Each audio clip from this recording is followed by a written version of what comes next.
Hello, folks. Do you like video games where you get to watch 3D animated Japanese girls slowly take a shower, all seemingly naked? Yes. Soak it all in for a second, because you know what? Too bad! This game's actually about killing a ton of freaking zombies. Hello, everybody. What is up? Prof Toast here, and welcome to our review of Onichan Bara Bikini Samurai Squad for the Xbox 360. Alright, so Onichan Bara came out about 2009 and stuff. And I remember seeing this in stores for a while. I was like, this actually kind of looks cool. But then I always saw the reviews and I'm like, wow, this got really crappy reviews. Well, not going to spend no $60 on that. No, sir. But anyway, so yeah, basically the game is about two sisters named, so that means I'm assuming they're sisters, but basically named Aya and Saki, which they have this special kind of blood. I think it's vampire. I can't honestly tell. They don't honestly explain a whole lot about that. But it's called Baneful Blood, which supposedly makes them super strong and able to kill zombies like pretty dang easily. And just as before we even start out, let me go ahead and read the back of the box's description. So, sexy samurai sisters, our final hope. Battle zombies across the infected city, non-stop combat and swordplay, unlock costumes and more in dress-up mode, two-player multiplayer action, and then the rest is in multiple languages, I think German and Spanish. So yeah, basically, so let's start off, I guess we'll get the negatives out of the way first. So yeah, for one, the frame rate is not the greatest. Two, the graphics, the character models for your main characters, they're for the most part decent, a little stiff.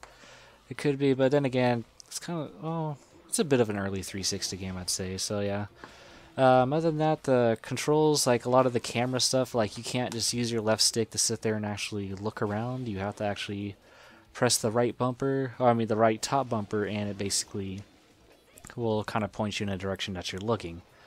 See, the gameplay, for the most part, it's pretty decent. The only big giant gripe about it is the fact that they literally give you no tutorials on how to do anything. Like, it's kind of like, I'm just going to go ahead and start pressing buttons and see what they do. It's not so, I think, what was it, chapter 5? It was, I think it's basically after Saki got kidnapped, or a little bit later on, that I basically found out, oh crap, if I press the left bumper, you actually get dual swords with Aya. I was like, what the heck? Why didn't they explain this in the beginning of the game? And then by accident, I found out if you press both the B button and the Y button at the same time, you get a special attack that sits there and actually kind of kills quite a bit of zombies, as you'll see in some of the gameplay. So this is kind of stuff. It's like, you guys should kind of, I don't know, maybe show us how a lot of the attacks work. But yeah, so then also, yeah, as I said, the frame rate, as you'll probably already have seen in some of the cutscenes, you'll see a lot of chopping, which is really bad because the animation isn't really that like super high quality. So it's kind of like, come on, guys, you should have got that, I don't know, a little bit better. But other than that, meh, whatever, you can't complain. All right, so let's see. I'm trying to think of any other negatives. Oh yeah, so for most of the level design, it's kind of basic at the beginning part. It's not too bad because you're just kind of like, alright, go through this really basic city. Graphics aren't that good, like I said, besides the main characters. The rest of the animation, it's okay. The cities are kind of a bit dead feeling. There is some destructible environments which you can destroy to actually get some of the experience orbs and purification statues that you'll basically find throughout the levels, which I'll explain what those are used for later.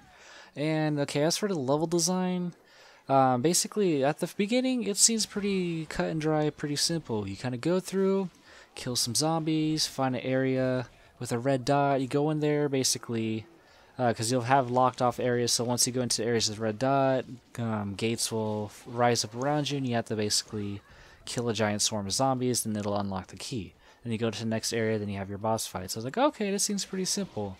But as you start getting through the later levels, it actually turns out that it gets a lot more tedious, actually, because, for one, you're not getting different levels each time. And so you're basically getting the same levels recycled, but you have to go through different areas that basically unlock the new doors. Like, sometimes they're like, oh, I don't need to go here, so that'll basically be the next level's one. But I was kind of hoping it's like, okay, at least give us new environments each time. Yeah, so that was kind of a big gripe for me. It's kind of made it a little bit boring, but so far the storyline's not too bad. But that'll be safe for this next part. So, with that said, that's pretty much all the negatives I can remember for now. But so then, I guess we'll go ahead and get into the positives part of this game. Alright, so besides all the bad well, I mean, the graphics aren't too bad, but yeah, frame rates, repeated levels, and all that, the game's actually pretty fun. Basically, the game has a mechanic, so you kind of go through killing zombies. You have a blood meter that fills up on your sword, that basically if you let it get all the way up, your sword will eventually start getting stuck into the enemies, which will basically leave your character open to actually be getting hit. So you basically got to press the left bumper to actually shake all the blood off your sword. It's like, okay, that's kind of a cool effect. I like that. And basically, as you're going through slaying a whole ton of zombies at the beginning, it's not too bad, but later on, you'll eventually realize, crap, I really don't want to kill too many zombies, because basically, as you kill them, your character gets blood on her, and you'll see it kind of fill up over her picture. And once it gets too high, she goes berserk, goes into this weird zombie mode, which does make her quite a bit stronger and way easier to kill bosses, but the only problem is while you're in that mode, you're basically slowly dying. Your health's like basically depleting little by little. And so basically those purification statues that I mentioned, basically if you find those, you're going to kind of want to go for them, because what you do is when you go up to them, it kind of gets rid of all the blood that's on you, so then you're basically a-okay to go kill a ton more zombies. Later on in the game, you do get a third character, which is, I forgot what her name is, but she's basically a police officer who specializes in killing zombies. Her character I had a large gripe with, basically because she primarily uses guns. She has pistols, not a rifle, a shotgun, and kind of like a semi-automatic, which they're pretty cool. I like them, but the only problem is it really sucks with aiming, because you really got pretty much no camera angles. You kind of have to have her facing the general direction that you want her to shoot. Either that, or basically have to go through it. Basically, once you figure out how to lock on, then you can kind of concentrate on one enemy at a time, which is kind of cool. That's one more thing I forgot to add on to the gripes, is the fact that basically nowhere through any part of the game so far have they explained, hey, you can lock on the enemies, and if you press the direction and tap the A real quick, you can actually dodge enemies and actually counter them. They basically, there's none of that basically described. The only reason I even found that is because I lost at one of the bosses so many times that I was like, okay, let's see what kind of useful tips, and they're like, oh, press this to dodge. I'm like, the hell, I can dodge in this game? Holy shit, I didn't even know that. This is going to make this so much easier. So yeah, that's like one thing. So, I mean, so far that character, I don't know, hasn't really been the best. I tend to stick to Aya and Saki just because they're primarily the strongest ones. And another cool feature I like is they actually added the leveling system into the game, which is actually rather nice. Because as you go through the levels, you eventually gain experience points, which is why you collect those yellow orbs, and you are basically able to level up your vitality, strength, reach, skill, which basically eventually makes you stronger throughout the game. So that's definitely pretty useful. You can actually go back through the earlier levels, kind of grind, get your character's level up to basically help you in later parts of the game, which is kind of cool because it kind of keeps you going back. It's like, shit, I can't beat this boss. Maybe I should go back, level up, then come back to this boss, and it's kind of cool, but it kind of also sucks that when you want to go back to the boss, it's like, shit, now I gotta go back, freaking go through all this giant maze, figure out where the hell I actually went, and everything. So yeah, it's a pretty decent game. Now the question is it worth $60? Well, it's not $60 anymore, but let's say, so when it came out, it was, I believe, about $50, $60.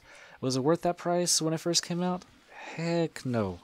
That would be a gigantic waste of money, and you would probably be highly disappointed if you were to pay that much for it. But on the other hand, I spent about $2. You can get this for about $2 at GameStop. So, I mean, for $2, it's definitely pretty entertaining. I mean, it's kept me entertained for a while, and it's, yeah, definitely very Japanese, because you can see, freaking, your main character is I'm not even sure how old he is. So this is an older sister who's going out fighting zombies with dual katanas, but for some reason she's only dressed in leg-high boots, a bikini top and bottom, and a cowboy hat. Oh yeah, don't forget the furry scarf. Gotta be fabulous when slaying zombies. But yeah, so I'm just like thinking, like, why would that be the clothes you choose. But then again, it's Japan, so I really don't bother questioning it. I mean, honestly, Saki's pretty much dressed up in a schoolgirl uniform, so I was like, that's a little bit more appropriate, but seriously, a bikini? But then again, I'm assuming that's made more for the actual fan service. And it does have a rated M, which is explainable because it has a lot of blood, and no nudity, but almost nudity. So other than that, it's a pretty decent game. Like I said, if you happen to walk in GameStop, have $2 you want to spare, go ahead and pick it up, because honestly, it's going to be pretty entertaining. I mean, it's going to keep you busy, like, for the most part, if you really have nothing else to play. And so honestly, I would say it's pretty fun. I enjoy it. Definitely kind of keeps me going. And later on, I'm not sure exactly how it works. I don't know if it's like when you level up, but later on you can get different clothes and colors for the hair and shoes and like tops and all that. So I mean, it's kind of cool. You can kind of basically create custom clothes, use it in the actual game. But the only problem is I'm like pretty far into the game, man. So far, I've barely unlocked any customized. I unlocked maybe like one shirt and like 2 hairstyles. So I'm not sure how that exactly goes, but I guess I'll find out later on through the game.